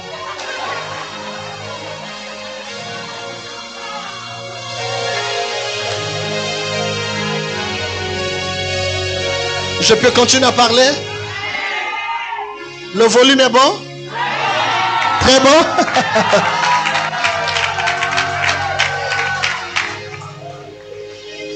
Et là aussi un problème. Voilà, nous avons besoin de ces fils comme ça. Verse. Ça c'est le vers qui est le type d'un fils. Verse. Laisse. Là, quand on voit ce genre de vers, c'est la même. Garde la bouteille, serre la bouteille. C'est la même sémence avec le Père. Et de telles sémences, il n'y a pas de combat. Je me soumets à mon Père. Je ne peux pas me déplacer sans dire à mon Père. Je ne peux pas me justifier sans dire à mon Père. Je ne peux pas m'absenter à un culte sans que mon Père ne soit au courant. Apôtre, prophète, par la divinité, lorsque vous voyez un serviteur de Dieu qui était à côté du Père, il a une place d'honneur devant l'église et vous constatez que ce monsieur ou cette dame ne veut plus s'asseoir sur la fauteuil que le Père l'a donné, il s'assoit derrière. Dites-vous qu'il est sur le point de partir. Qui l'a dit qu'il faut rester derrière? Et lorsque vous parlez avec quelqu'un qui vous dit comment va le prophète? Et il y a un problème, homme de Dieu, j'ai découvert. Lorsque un ministre de Dieu, un serviteur de Dieu qui est à côté de son père, demande les nouvelles chez le fidèle, il est sur la voie de partir. Comment un ministre de Dieu, tu demandes les nouvelles du prophète chez un fidèle? C'est le fidèle qui doit s'informer chez toi comment va, hein? Papa. Parce que tu as la ceinture de papa. Maintenant, il y a un problème ici. Tu peux avoir la grâce. Ce qui est en toi, c'est la grâce, c'est la connaissance. Mais ne dis jamais que le fait que j'ai cette grâce et tout ce que Père m'a donné, je suis égal à papa. Non. Malgré que tu es rempli, le Père ne reste jamais vide. Il a toujours quelque chose que Dieu a donné. Le verre, pour se transporter, il a besoin de la main.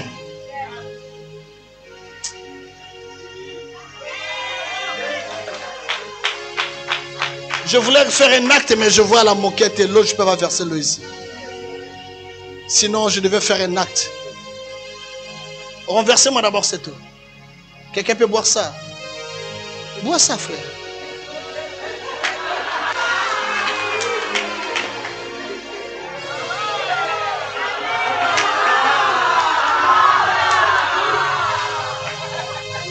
Regardez, tu es le fils. Ferme la bouteille. Tu es le fils. Tu ne peux pas te déplacer sans l'apport de ton père. C'est la main de ton père qui te transporte. Mais si tu veux te détacher de ton père, tu vas te casser. Beaucoup de fils se cassent comme ça. Mais le père tombe. Il ne verse pas. La chose qui est en lui reste en lui. Tu ne peux pas le juger. Parce que sur lui, Dieu a sécurisé son ministère. Tu ne peux pas le juger. La grâce est là. Et même quand tu dis que j'ai déjà reçu, mais n'oublie pas qu'il ne peut pas rester vide. Il a toujours la chose de Dieu. Il te forme aujourd'hui. Bon, comme tu es parti, il va former d'autres pasteurs qui vont te remplacer.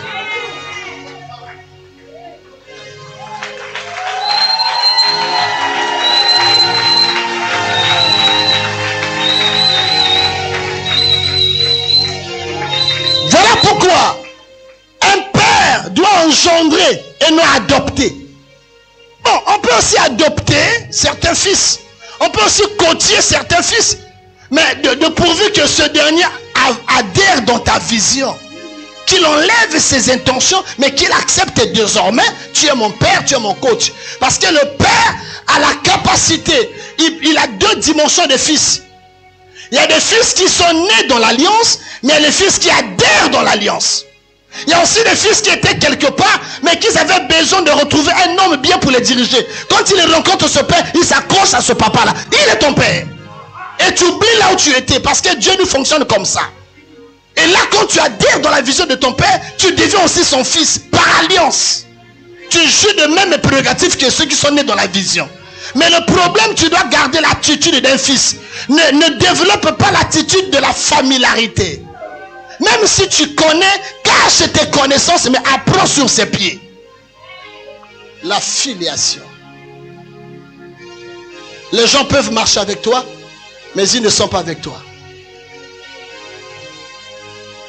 3. Pour qu'un ministère soit efficace, ça c'est très important. Pour qu'un ministère soit efficace, il faudrait que Dieu donne à l'homme de Dieu les fils du cœur et non des dents. Les fils de cœur et non des dents. Les fils loyaux. Pas les fils déloyaux.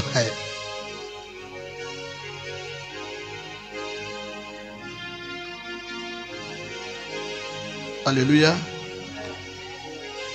Les fils de cœur et non des talents dans le ministère. Je n'admire pas un fils parce qu'il a un talent fort. Mais je l'admire parce qu'il est loyal. Il est fidèle au principe de la vision. Il sait ce qu'il est en train de faire. Je vais définir un peu le fils. Donnez-moi une feuille vierge, un stylo. Même une feuille rame, ça dépend. Même une simple feuille. Avec un stylo. Regardez ce qui va se passer. Merci. Merci. Regardez. Le fils est comme cette feuille vierge qui n'a pas d'empreinte. Cette feuille n'a pas de valeur. Elle peut être jetée ici. Personne ne fera attention à cette feuille, à ce bout de papier. Parce qu'en lui, il n'y a pas d'empreinte. Mais le Père, il est le symbole d'un stylo qui imprime sur la vie de son fils pour lui donner la valeur. Admettons que j'écris, je suis signé le révérend prophète Gaston Flamme reconnaît avoir donné l'autorisation au porteur de cette note le droit de récupérer un montant de 10 millions dans la caisse de l'église pour ses besoins, signé Gaston. Automatiquement, l'empreinte du Père est sur toi, tu as maintenant de la valeur. L'apôtre Paul dit, Dieu le rappelle en disant que tu es une lettre. Il dit à Timothée, nous sommes une lettre. Et la lettre, on l'écrit par l'encre. Et cette encre-là n'est pas naturelle, mais c'est spirituel. En d'autres termes, je m'aimerais expliquer pour que je sois plus clair. Le Fils est comme ce bout de papier vierge. Le Père, c'est ce stylo qui imprime sur toi. La parole de Dieu, quand on saigne, les prières qu'on fait sur toi, on met la marque de Dieu dans ta vie. Tu as de la valeur dans ta vie. Tu es le fruit des entrailles d'un homme. Partout le monde ne te verrait, le monde ne te regardait pas. À travers la connexion que Dieu t'a rapproché de son serviteur, tu as de la valeur aujourd'hui. Mais tu ne peux pas te détacher de ton Père. Voilà pourquoi je dis, le Fils est le fruit des entrailles de son Père. 1. Considéré comme le fruit d'un arbre, la flèche d'un arc, la fumée d'un feu, le successeur de l'œuvre de son Père et l'héritier de sa sueur. Tu es le fruit de l'arbre de son ministère. Tu es le Fils. Quand tu es fils, reste fils. Aussi longtemps que tu vas rester fils, tu seras l'héritier. Dans la loi de la succession, le petit frère ne peut pas succéder quand les enfants sont là. Les amis ne succèdent pas à la richesse d'un père quand ses enfants sont là. Non. Lorsque tu prends la position d'un fils, tu seras un successeur. Mais si tu prends la position d'un collègue, tu n'as pas droit à succéder la vision. Vous remarquerez même dans la Bible, j'ai lu dans la Bible, pourquoi Dieu n'a pas donné la succession de Moïse à Aaron. Mais il a donné à Josué. Parce que Aaron c'était le collègue de Moïse. Mais Josué était le fils de Moïse. On ne donne pas l'héritage à un collègue. Voilà pourquoi dans le ministère, le fils n'est pas encore collègue de son père. Tu es un fils. Et quand tu es dans la vision, même si on t'appelle serviteur, mais tu dois servir Dieu avec l'esprit d'un fils. Vous savez, la différence qui existe entre un serviteur et un fils, c'est que la différence est très importante.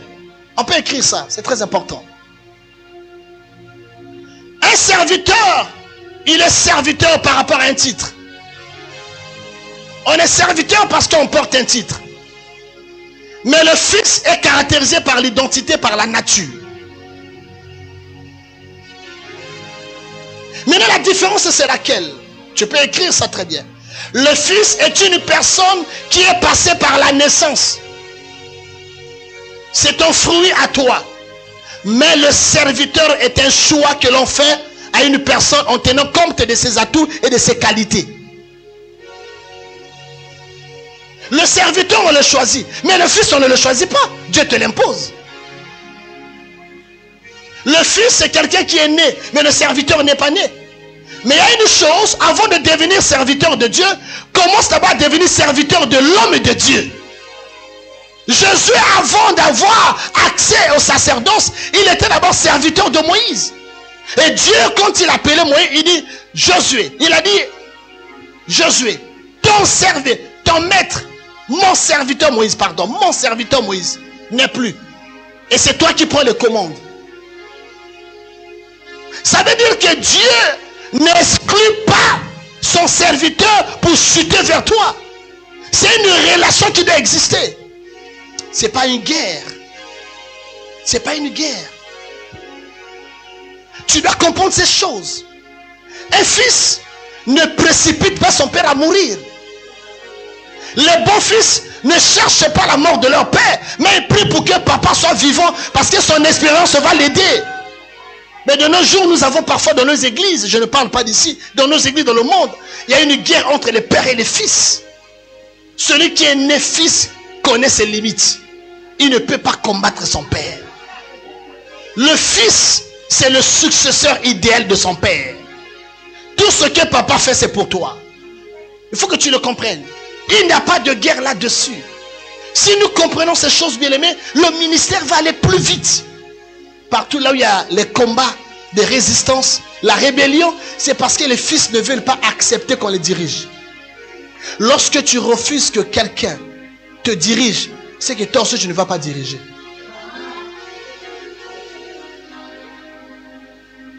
Si vous demandez à votre père qui est ici, la formation qu'il a reçue auprès de son père, vous êtes bien, hein? Nous avons été vraiment, je vous dis, on a été vraiment brisés d'une façon terrible. Même pour avoir le micro comme ça, tu fais 3 ans. Après avoir prêché, le père vient, il prend le micro et dit, vous avez acclamé là. Qu'est-ce que vous avez acclamé de bien là? Il n'a rien prêché. Tout ça là, il fait ça pour voir la nature de son fils.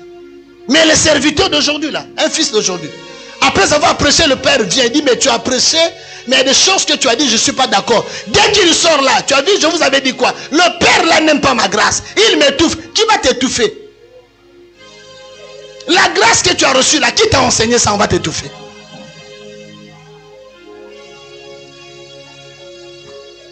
Et c'est comme ça, les autres même quittent. Et là encore, il y a un problème sérieux. Aujourd'hui, on ne peut plus réprimander un serviteur publiquement pendant le culte. Mais hier, on y réprimandait. On te lève, on te suspend publiquement. Et si on te suspend, tu viens vers les pieds de ton père, tu dis, papa, pardonne-moi. Non, je ne vais pas te voir. Repars là-bas. Je rentre à la maison. Je commence à prier. Demain matin, je suis là à la modération. Le père te regarde. Écoutez, certaines réactions du père, ce n'est pas pour te punir, mais c'est pour te préparer.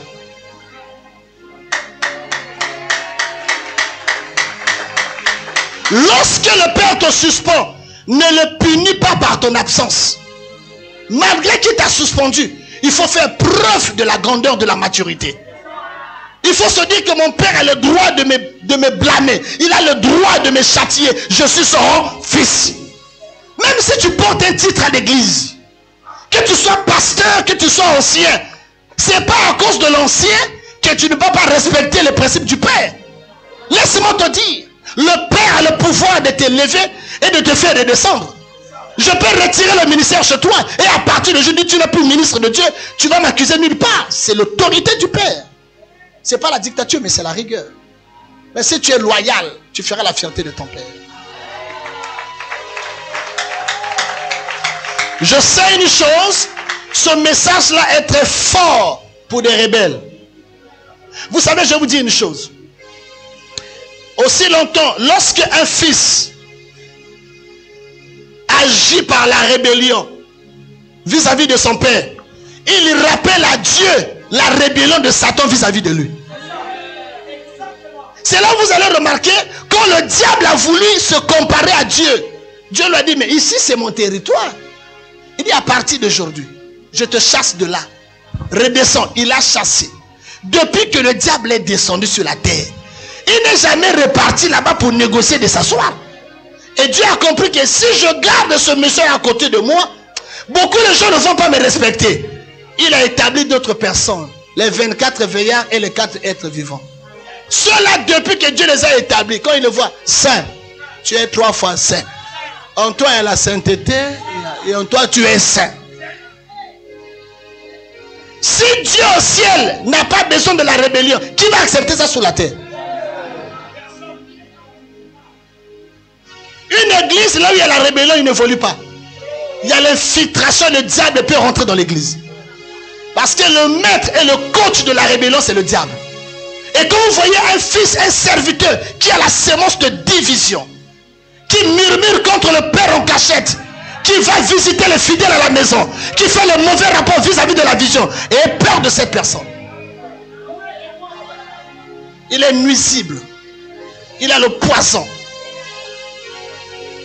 Un serviteur qui se plaint toujours. Il a toujours des plaintes. Tous les jours des plaintes. Qu'est-ce qui se passe avec toi? Tu te plains trop. Comment un serviteur peut se plaindre près des brebis? Ce sont les brebis qui sont censées venir vers toi.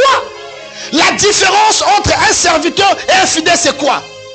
Le serviteur, il est comme la fondation, prophète. La fondation doit se cacher pour faire la force de la maison. La fondation n'a pas besoin de la peinture. La fondation n'a pas besoin de la peinture ni de la beauté. Elle doit être enfouie sur la terre. Les gens qui ont besoin de la peinture, ce sont des briques. Un serviteur doit se cacher. Même si tu fais un travail énorme dans l'église, même si tu donnes l'argent, tu soutiens la vision, tu fais tout, ne le proclame pas. Cache-toi.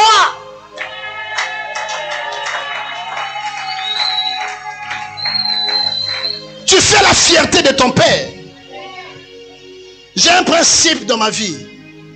À travers cet enseignement, j'ai des injections. J'ai des sirops et des comprimés. Je marche avec ça. Mais je bénis Dieu dans votre ministère ici. J'ai parlé à mon frère, l'homme de Dieu, que tu as enseigné l'église. Vous savez, je vous dis une chose. Là, je vais toucher pour que le Père puisse t'introduire dans son onction. Il faudrait avoir le respect des 8 interdits face à l'onction du Père. 8. Si tu brises ces interdits, c'est fini. C'est fini dans ta vie.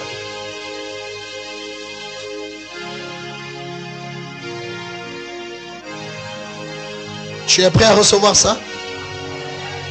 Je peux donner 2? Non, mais on va finir.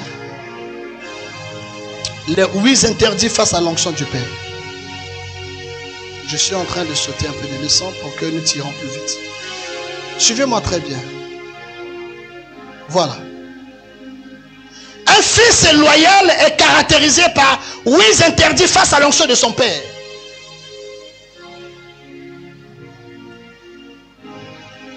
Interdits face à l'onction de ton père. Le premier interdit, c'est parti. Un fils ne doit jamais combattre son père. Pourquoi? Le combat dont vous voulez vous lancer, peu importe les gens qui vont vous soutenir, vous n'allez jamais gagner ce combat-là. Parce que le père, il a une partie d'autorité sur toi. Tu peux être oué pour tuer Goliath, mais tu ne seras jamais oué pour tuer Saoul. Parce que Saoul était où avant toi? Peu importe ce qu'il est, on ne le touche pas. On ne touche pas un père. La Bible dit dans Psaume 105, le verset 15, ne touchez pas, mais ouais, ne touchez pas. Le premier interdit dans ta vie, ne touche pas ton père. Ne le combat pas. Même en rêve, ne le combat pas. Ne reçois pas des gens dans ta maison qui viennent diaboliser ton père. Ces gens-là apportent la lèpre dans ta maison. Beaucoup de gens, leurs activités sont bloquées parce qu'ils ont touché un oint de l'Éternel.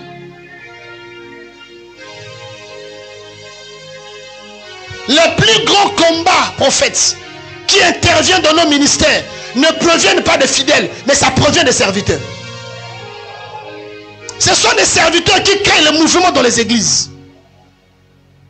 Il y a des serviteurs qui ont construit un État dans un État, le Vatican.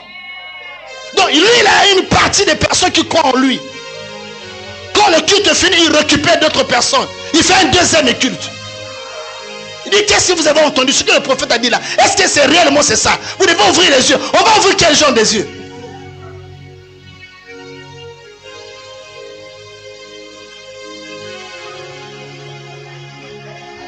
Il y a des serviteurs qui bouffent la dîme, mais qui ne disent pas leur père. Tu n'as pas le droit de bouffer la dîme d'un fidèle. Tu reçois la lèpre. Ne fais pas la délivrance à un fidèle si ton père ne t'a pas autorisé. N'introduis pas les gens dans le service de la délivrance tant que tu n'as pas reçu le mot d'ordre. Le fils ne décide pas, mais il propose. Le bâton du ministère, ce n'est pas toi qui l'as, mais c'est le père qui l'a. Ton père ne sera jamais ton ennemi. Et toi non plus ne deviens pas l'ennemi de ton père. Et quand je parle de ces messages, c'est une façon de t'emmener dans la transformation. Je ne suis pas contre toi. Mais c'est la vérité. Les fils qui vont régner sur l'onction de leur père, ce sont ceux qui vont respecter ses interdits. Si tu touches à ton père, Dieu va te déshabiller. Celui qui combat le père ouvre la porte de sa tombe. Posez la question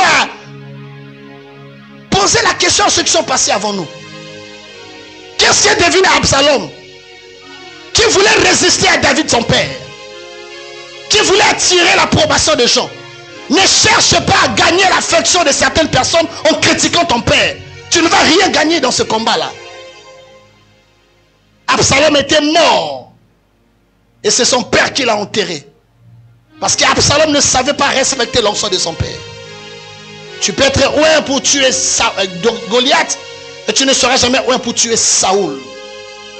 Regardez même un jour lorsque David pouvait tuer Saoul par rapport à ce qu'il était en train de faire. Il a eu même la grâce même de déchirer le pont de sa robe. Mais Saoul a pleuré, David a pleuré. Mais le jour où on est venu informer à David que Saoul qui voulait te tuer, les serviteurs de David qui sont venus informer à David que le monsieur qui voulait te tuer, nous l'avons achevé. David a dit, qui vous a autorisé de toucher à un oint de l'Éternel? Il a donné un mandat de les tuer. Parce que David sait que malgré l'adversité, malgré que Saoul me poursuit, mais j'ai une reconnaissance. Je ne peux pas toucher Saoul parce qu'il était oint avant moi. L'onction respecte l'onction. Si réellement tu es oint, tu ne peux pas toucher une onction qui t'a introduit. Tu dois la respecter. Beaucoup de ministères sont en voie de disparition. Voilà pourquoi je dis, à chaque fois qu'un fils lance un combat spirituel vis-à-vis de son père, il rappelle à Dieu la rébellion vis-à-vis de Satan. Et le pire désastre, lorsqu'un fils se soulève contre la personne qui a investi en lui la richesse, celui qui a prié pour toi, et aujourd'hui tu te rebelles contre lui, tu attires la malédiction, frère. Si tu es là, tu dois te repentir. Je ne m'adresse pas à tout le monde, mais je m'adresse à toi. Vous allez remarquer parfois des fils, quand le père prêche, lui n'acclame pas. Il bombe. Il est carré. Il fait semblant de dormir. C'est comme si ce qu'on dit là, ça ne lui concerne pas. Il fait semblant de dormir. C'est que ça lui choque. Le cœur est en train de se déchirer. Oui, ça doit être déchiré parce que tu es l'héritier. On ne peut pas léguer l'héritage à quelqu'un qui a un cœur noir, hypocrite. On doit léguer l'héritage à un fils qui est loyal. Pourquoi? Parce que si tu n'es pas loyal, une fois que tu prends l'héritage, tu vas tuer ton père et les autres. Deuxième interdit. Un fils ne doit jamais déshonorer son père. Car ce dernier est la première personne qui a cru en ses débuts, à ses faiblesses et reconnu valider son ministère. Aujourd'hui, ce que tu es devenu, c'est grâce à cet homme-là. Il t'a formé. Tu ne connaissais pas Dieu. Je parle ici à tous les hommes de Dieu qui me suivent. Ce que tu es devenu aujourd'hui, même si tu as une grande église plus que ton père reste ton père. Tu ne peux pas prendre de la paternité sur ton père parce que tu as l'argent, parce que tu voyages beaucoup. Le père, même s'il ne voyage pas, mais son onction te contrôle partout. On prie pour toi, tu es élevé, tu as mené des affaires. Si l'onction du père t'introduit dans la grandeur, ne le déshonore pas, respecte ton père. Joseph n'a pas déshonoré son père. Voilà pourquoi lorsqu'il était dans l'Égypte, il a été attribué dans ses fonctions. La Bible dit que Joseph a fait tout pour descendre de son père en Égypte. Il dit, cet homme-là a cru à mes débuts. Mes premières visions, c'est lui qui m'avait parlé. Il m'a fait habiller par la tunique. Même si je suis élevé, je ne peux pas l'oublier. Combien de fils oublient leur père lorsqu'ils sont élevés? Le prophète est pris pour toi. Tu vas donner la dîme ailleurs. Il gêne pour toi. Aujourd'hui, tu ne reconnais pas. Ne déshonore pas ton père. Celui qui déshonore son père, c'est celui qui le trahit. C'est un interdit dans le ministère. Si tu décides de déshonorer ton père, c'est très difficile. Tu peux écrire. Un fils qui fait sécher la sueur de son père ne versera pas trop de sueur dans son ministère. Quand le père a la sueur, il faut faire sécher la sueur de ton père. Mais celui qui fait verser les larmes de son père, on paiera par les sueurs de la mort. Il faut éviter que dans ton parcours avec ton père, que tu fasses couler ses larmes, qu'il pleure. Ne laisse pas les cicatrices dans le cœur de ton père. Il faut laisser des souvenirs. Il faut bonder des plaies. Les hommes de Dieu aujourd'hui souffrent des AVC, des estomacs, des crises cardiaques à cause de la déception de certaines personnes dans le ministère. Les mêmes personnes qu'il a élevées, qu'il a encadrées, ils sont devenus la proie, il lui devient la proie à battre pour ces gens-là. Celui qui veut couler les larmes de son père en paiera pour sa vie. La sueur du père symbolise le poids de la vision. Tu es appelé à soutenir ton père, à lui porter l'aide. Papa, tu ne peux pas porter le poids seul, je dois te soutenir. Et Dieu te bénira. Et c'est ça la vision.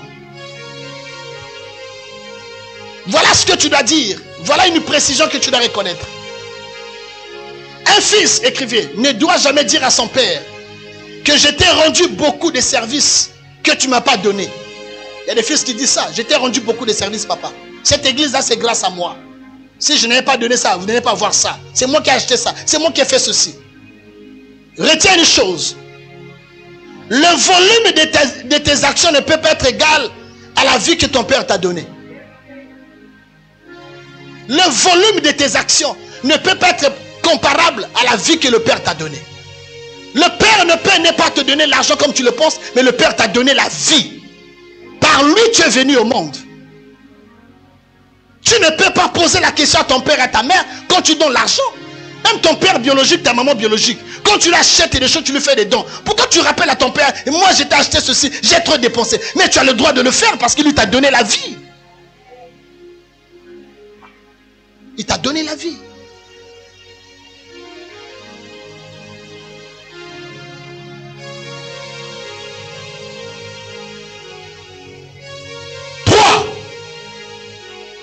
Et un fils ne doit jamais considérer son père comme un produit expiré qui ne peut plus être utilisé.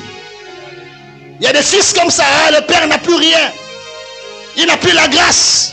Il faut qu'il parte en retraite. Toi, tu vas le mettre en retraite. C'est toi qui l'avais appelé au ministère. Quel courage.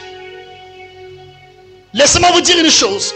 Le père peut être fatigué par l'âge ou affaibli par la maladie, mais sa parole et son onction demeurent d'actualité. Posez la question à Isaac. Malgré son âge avancé, c'est lui qui a béni ses enfants. Malgré qu'il ne voyait plus, mais son onction. Je vous dis une chose, le corps d'un père peut tomber malade, mais son onction ne tombe jamais malade. Si ce n'est le cas, comment vous m'expliquez qu'on va enterrer un mort sous la tombe d'Élisée? Élisée qui est mort il y a longtemps. Mais la Bible dit quand on jette le corps de la tombe d'Élisée, le mort ressuscite. Si un mort peut redonner la vie à celui qui est mort, mais à combien plus forte raison, ton père qui est devant toi ne peut-il pas te donner la vie? Pourquoi dire que mon père n'a plus l'onction? Mon père n'a plus rien. Je ne peux plus recevoir ses prières. Qui te l'a dit? Qui te l'a enseigné? Je m'arrête là.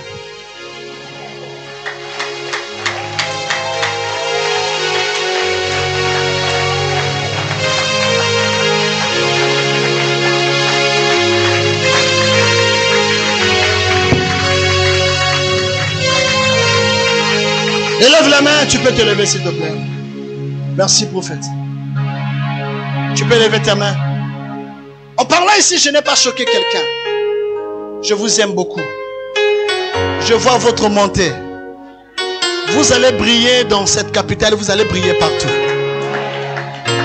J'attends voir l'accomplissement de la vision de votre Père dans les 6 parcelles qu'il va construire. Élève la main, tu acclames très fort le Seigneur. Demain, c'est mercredi. Je vais faire une prière de transfert. La grâce qui est chez le prophète Gaston doit descendre chez toi.